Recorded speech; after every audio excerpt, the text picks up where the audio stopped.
Olá, bom dia a todos. Vamos chegando, entrem, a casa é sua.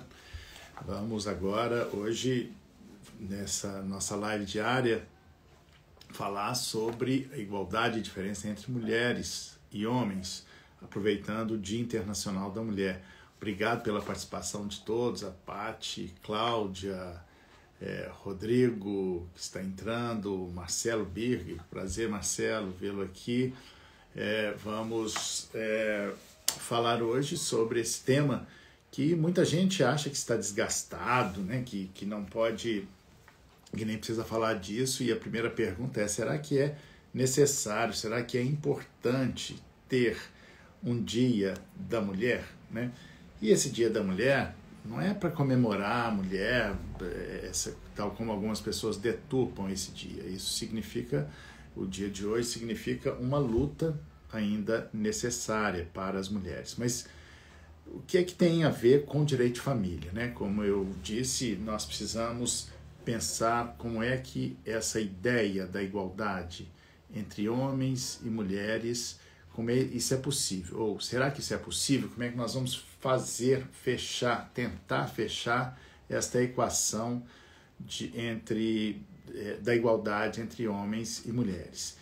Eu vou dizer como Lacan, né, quando foi, como eu disse ontem, quando ele foi na faculdade de Direito, ele disse: eu não me sinto deslocado aqui para falar para alunos da faculdade de Direito. Eu vou dizer a mesma coisa, eu não me sinto deslocado de falar sobre a questão do feminismo e da mulher, porque posso dizer que eu fui talvez o primeiro advogado feminista do Brasil. Vou contar um pouco dessa história enquanto as pessoas vão entrando. Nos idos de 1985, né, isso já é bem antigo, eu advogava, eu conheci um grupo de mulheres que, aqui em Minas Gerais, eu estou em Belo Horizonte, e onde eu morava na época, e moro ainda, eu conheci esse grupo de mulheres que defendia, que tinha esse lema, né? Viva a diferença com direitos iguais. Portanto, falava-se dessas diferenças, mas tinha muita injustiça. Era uma época em que teve muitos maridos que mataram as mulheres, maridos importantes, porque continua ainda, até hoje, maridos matam mulheres, né? A violência doméstica é uma realidade. E aí eu conheci esse grupo de mulheres e chegou lá o seguinte caso: uma mulher do interior de Minas, da cidade de Conselheiro Lafayette. Não sei se tem alguém aí de Conselheiro Lafayette, se tiver, talvez se lembre disso. Isso foi em 1985, eu tinha formado em 1982, 3, e aí o caso era o seguinte: uma mãe solteira foi proibida de entrar num clube social porque ela era mãe solteira.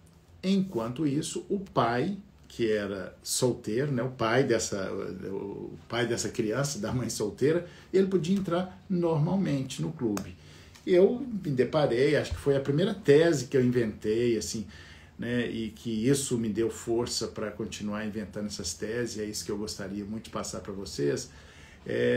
Eu entrei na justiça com uma obrigação de fazer, e autorizando o tribunal, pedindo autorização, pedindo ao tribunal que determinasse que aquele clube não proibisse a entrada daquela mulher. E assim foi, eu ganhei essa ação, fiquei muito feliz, isso deve ter registro, inclusive, porque o Fantástico fez uma matéria sobre isso, foi minha primeira entrevista para o Fantástico, em 1985, filmando a mulher entrando lá. E claro que depois ela nem quis ficar, mas ela pôde entrar. Então isso foi uma ação importante para o movimento feminista, e é por isso que eu me autorizo a dizer que eu sou um advogado feminista, né? E ando pensando nisso, sempre pensei nessa igualdade entre homens e mulheres. E a ideia da igualdade, ela interessa para nós todos, homens e mulheres, porque a ela está ligada à ideia de justiça social. E isto nos interessa, né? Mas nessa justiça social, no direito de família especificamente, nós temos algumas coisas que precisam ainda ser evoluídas. Primeiro, a igualdade está posta na lei, né? Homens e mulheres são iguais perante a lei. Só que, na prática, nós não somos iguais. Existem diferenças químicas, físicas, biológicas, né, e que é preciso que sejam equacionadas. Como? Por exemplo, na pensão alimentícia. Uma mulher, ainda isso acontece, que ela passou a vida inteira, né, 30, 40 anos de casado, isso foi um dos primeiros casos que eu trabalhei também. Depois de 35 anos de casado, a mulher, o casamento frio, ruim, ela resolveu fazer uma viagem. Nessa viagem, até estimulada pelo marido, lá ela conheceu uma pessoa e teve uma relação com ele. Esse marido, já que fez de caso pensado, gravou, filmou e teve as provas dessa traição. Ele entrou com um pedido de separação judicial, na época era separação judicial, e o tribunal foi concedida a separação por culpa da mulher. Olha só que inversão de valores. Era um casamento ruim, a mulher já não aguentava mais, o marido já tinha outras e tal. E naquele evento, naquele fato ali da mulher, ele entrou com um pedido de separação judicial e ela foi considerada culpada, e naquela época, considerada culpada, perdia direitos. Hoje, felizmente, a emenda constitucional 66 já acabou com isso, mas ela então não pôde receber pensão alimentícia. Ela não tinha trabalho, ela não tinha patrimônio, ou seja, foi condenada a morrer de fome por uma questão moral. Por que estou trazendo isso aqui? Porque tem uma diferença entre homens e mulheres, de que as mulheres, porque a tendência dos tribunais é conceder cada vez menos pensão alimentícia para as mulheres, mas nós não podemos radicalizar nisso. Algumas situações é necessário que se estabeleça pensão para as mulheres. E essas situações, por exemplo, quando a mulher larga tudo, larga a sua profissão para acompanhar o marido para outros lugares, né? Então, isso é justo que ela receba pensão. Mas o que eu quero trazer para vocês aqui é a seguinte questão: como estabelecer um conteúdo, como atribuir um conteúdo econômico para este invisível trabalho doméstico? As mulheres se casam, têm filhos, cuidam dos filhos, abandonam a profissão ou não investem na profissão. Eis aí uma diferença. Nós, homens, não temos nenhum déficit profissional em razão da paternidade, enquanto as mulheres, em razão da maternidade, muitas delas, a maioria delas, tem um grande déficit profissional. Como equacionar isso, né? Como atribuir um conteúdo econômico? É preciso atribuir um conteúdo econômico a esse invisível trabalho doméstico. Essa é uma questão da igualdade, que a igualdade está posta na lei, mas na prática não é simples, né? Como é que nós vamos atribuir isso? Claro que nós já falamos, nós já conseguimos alguns avanços. Eu, inclusive,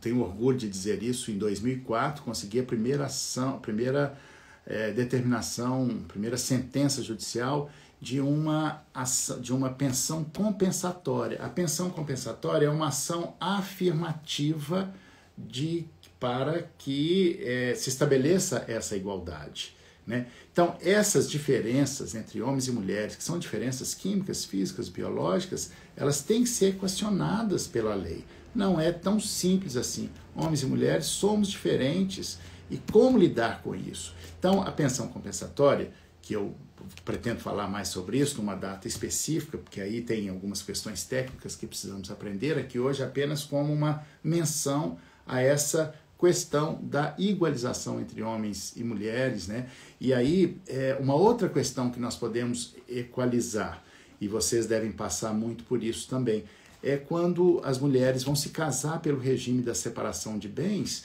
e depois, isso é muito comum, né? Se casam pelo regime de separação de bens, têm filhos e se separam e não tem partilha. Depois, se é uma separação de 5 anos, em geral não tem pensão, é possível que tenha, mas na maioria das vezes não tem. Ou seja, é uma grande desvantagem que as mulheres levam. Como equacionar isso? Bom, vou dizer como é que eu tenho feito quando as mulheres chegam para fazer, ou mesmo homens, para fazer um pacto antenupcial. Nós podemos fazer um contrato de um pacto antenupcial da separação de bens com ressalvas. Com ressalvas nós podemos colocar, como os americanos fazem muito, olha, se o casamento durar 5 anos, vai ter uma participação X na empresa, ou vai receber um apartamento, uma determinada quantia. Esta é uma forma de colocar esta igualdade em prática. Gente, isso é muito sério. Imagina, porque quando você vai fazer um pacto antenupcial e não fala nada, as mulheres geralmente aceitam separação de bens, só que isso vai acabar com o casamento. Vai acabar por quê? Ela aceita porque, se não for assim, não vai casar, mas isso vai causando um incômodo tão grande que, como se diz aqui em Minas, né, vai comendo pelas beiradas e o amor vai acabar, o casamento vai acabar. Então, uma forma, inclusive, de preservar o casamento, de fazer com que o casamento dê certo, é falar desse pacto antenupcial com ressalvas, porque é um assunto chato, incômodo, mas necessário. Se não se fala sobre isso e simplesmente acata essa ordem, é este ou aquele, né, o casamento certamente não vai dar certo. Então é muito importante que se fale sobre isso. Então eu ando pensando o tempo todo como equacionar essa igualdade entre homens e mulheres, né? E isso é possível a partir da criação de teses, e é isso que eu queria passar para vocês. Mas então nós vamos falar sobre pensão compensatória, provavelmente na live de amanhã, especificamente sobre isso, mas hoje eu quero falar, porque no dia 8 de março é um dia importante para falar sobre, que é o Dia das Mulheres, e como eu disse, eu me sinto autorizado a falar sobre isso, porque fui o primeiro advogado feminista do Brasil, mas eu queria invocar um pouco aqui a psicanálise para lembrar uma outra ação afirmativa que nós temos, que já tivemos desde 2006, que é a Lei Maria da Penha, que é uma ação cuja vítima só pode ser quando a vítima é mulher, e isso é uma questão muito interessante.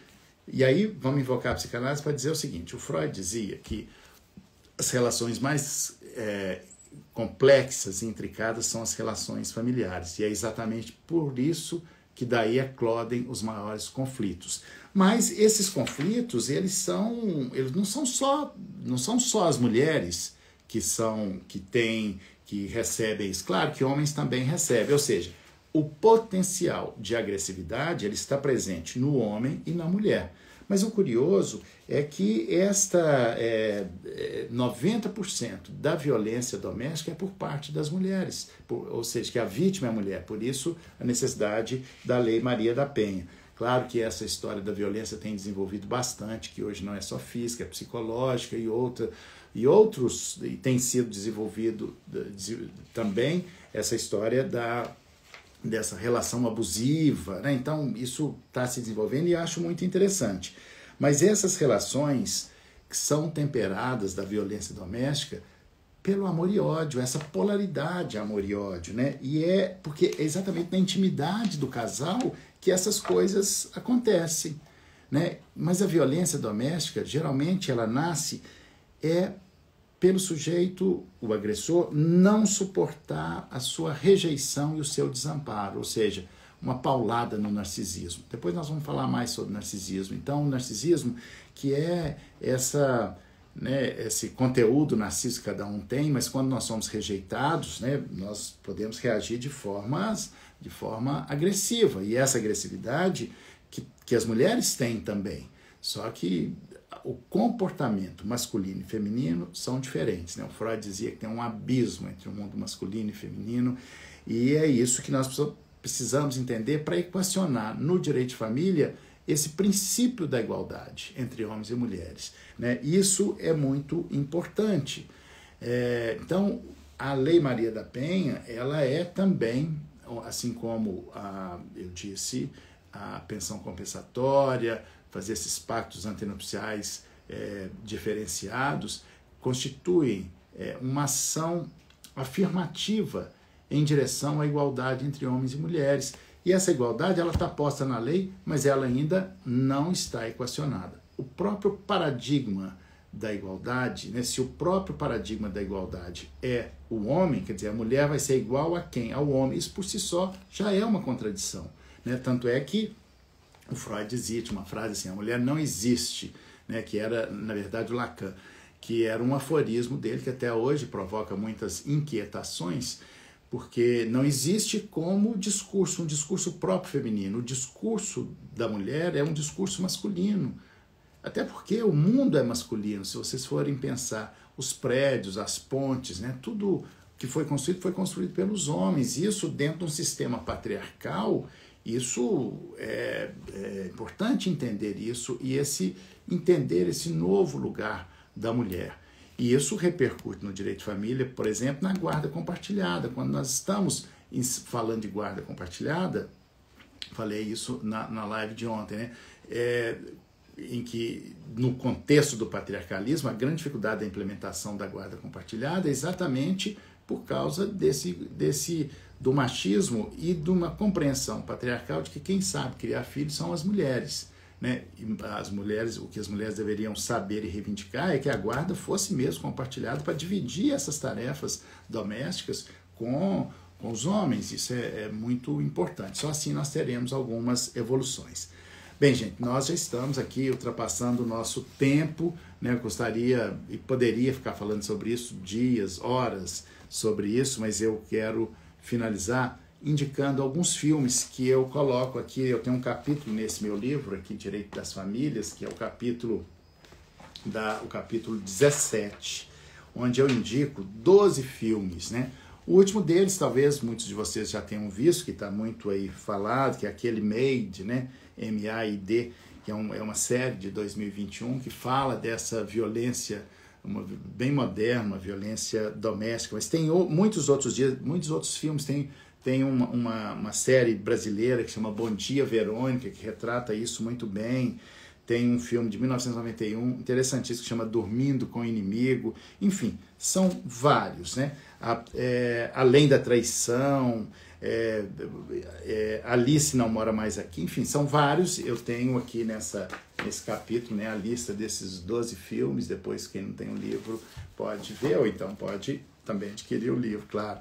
Mas o interessante, o importante disso, para nós pensarmos, e nesse dia, 8 de março, que ainda é necessário, embora o feminismo esteja desgastado, mas foi exatamente o movimento feminista que foi a revolução do século XX. E foi essa revolução do século XX que ainda está se fazendo, né, que veio dar à mulher um lugar ao sol, um lugar de sujeito. Então, o movimento feminista foi o grande marco do século XX. Foi ele que deu à mulher esse lugar de sujeito e não mais a sujeitada ao pai, ao marido, né? Entender que mulher é sujeito de desejo, ou seja, o sujeito de direito é sujeito de desejo. Então, a mulher como sujeito de desejo é que revolucionou toda essa história do direito de família, né? Foi essa resignação histórica das mulheres que permitiu, que fez com que pudéssemos introduzir